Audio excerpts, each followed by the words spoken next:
बातमी कोल्हापूरमधून आहे। कोल्हापूरमध्ये सुटं खाद्यतेल विक्रीवर फूड अँड ड्रग विभागानं बंदी घातली आणि त्यामुळे व्यापाऱ्यांनी यावर तीव्र नाराजी व्यक्त केली आहे। भेसळखोरी रोखण्यासाठी निर्णय योग्य असला तरी सुद्धा काही व्यापाऱ्यांच्या चुकीमुळे सगळ्यांना फटका देऊ नये अशी मागणी या व्यापाऱ्यांनी केली आहे। तर अनेक वर्षांपासून व्यवसाय करत असून तपासणीसाठी तयार असल्याचं सुद्धा काही व्यापाऱ्यांची भूमिका आहे। तर ग्राहकांना पॅकबंद तेलापेक्षा सुटं तेल जास्त स्वस्त मिळतं। रोजंदारीवर जगणारे ग्राहक हे 20 ते 50 रुपयांचं तेल खरेदी करत असतात आणि त्यांनाही या निर्णयाचा मोठा फटका बसण्याची शक्यता बोलून दाखवण्यात येते।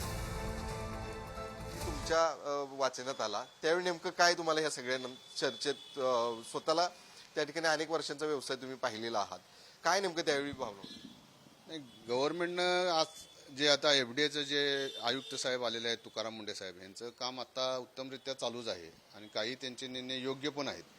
कारण त्यांनी जो आता खाद्यतेलाच्या बाबतीत जो निर्णय घेतलेला आहे की सुट्टं तेल त्यांनी विकूच नये, या बाबतीत आम्ही थोडंसं त्यांच्या बाबतीत थोडीशी आमची नाराजी आहे। कारण त्यांचा जो आमच्या व्यापाऱ्यांच्याकडे बघण्याचा जो दृष्टिकोन आहे की सुट्टं तेल हे भेसळच होतंय, या बाबतीत आम्ही त्यांच्या मताशी सहमत नाही आहे। कारण आता हा आमचा व्यवहार बिझनेस गेले जवळजवळ एक 70-80 वर्ष झाला आमचा हा बिझनेस चालू आहे आणि आत्ताच्या कॉम्पिटिशन युगात आणि या आत्ताच्या ऑनलाईनच्या युगात पण आम्ही या परिस्थितीला टिकून काय, कारण आम्ही सचोटीनं बिझनेस करतोय, ग्राहकाला योग्य प्रमाणात योग्य तेल देतो, शुद्ध तेल देतो। त्यामुळे या गेल्या 70-80 वर्षात पण आज लूज तेलाच्या बाबतीत जो ग्राहकांचा आमच्यावर विश्वास आहे तो का टिकला आहे, कारण आम्ही शुद्ध तेल देतो म्हणूनच टिकलेला आहे। की तुम्ही कधी लूज तेलाच्या बाबतीत आमच्या व्यापाऱ्यांच्या बाबतीत येऊन तुम्ही स्वतः येऊन चेकिंग करू शकता। असं कुठेही तुम्हाला निदर्शनाला वाटलं की कुठला व्यापारी काय तर चुकीच्या पद्धतीने व्यवहार करतो, 100% त्याच्यावर कायदेशीर कारवाई करा, त्याला काय तुम्हाला दंड लावा, त्याला जेलमध्ये घाला। यासाठी व्यापारी पण तुमच्या मागे राहतील एफडीआयच्या की बाबा अशामुळे कुठल्या त्या 1-2 व्यापाऱ्यांच्यामुळे समजा व्यापारी आमच्या सगळ्या वर्गाला जर काय गालबोट लागत असेल तर आम्ही 100% एफडीआयच्या मागे राहू की अशा वेळी कारवाई जर एफडीआय एखाद्या व्यापाऱ्यावर करत असेल जो चुकीच्या पद्धतीने व्यवहार करत असेल त्याच्यासाठी आमचे व्यापारी संघटना पण एफडीआयच्या मागे राहील। निर्णय मागे घ्यावा, हा निर्णय मागे घ्यावा। आमचं एवढंच म्हणणं आहे की बाबा लोकांना जे त्यांचा मूलभूत अधिकार आहे की तो मूलभूत अधिकार लोकांपर्यंत राहू दे की त्यांना जे योग्य वाटते ते घेऊ देत।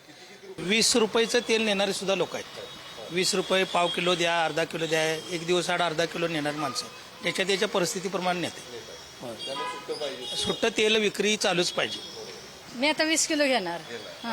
पण आता सुट्टं घ्यायचं नाही असा नियम जरी काढलेला आहे त्याकडे तुम्ही कसं बघताय?